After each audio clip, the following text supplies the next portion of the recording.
Ako po si Jerome, operator po ng DTF printer dito sa Shirt Planet Divisoria. As of February 23, ginamit ito ng 4 days na may total meters na 16. Ito po ang printer head. Ang huling palit po nito ay noong August 2024. Wiper at capping na may 80% good condition. Head clean.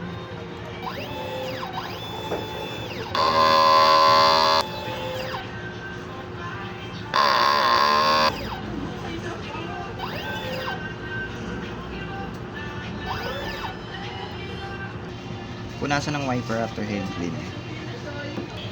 Ito po ang nozzle check, buo naman po. Ink system, tama lang ang level.